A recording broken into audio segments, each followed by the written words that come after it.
Hello, I have for you today an update on a previous video that I've uploaded.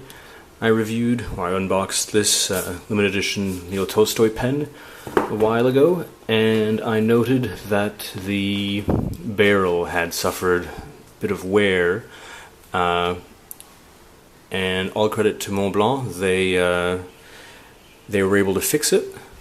So because the pen was still under warranty, they took it back and replaced the barrel. The wear had removed most of the sheen and was quite unsightly. And this is the pen the way that it would have been in its out-of-the-box condition.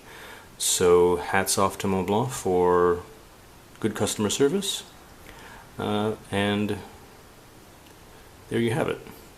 The pen the way it would have been out of the box directly.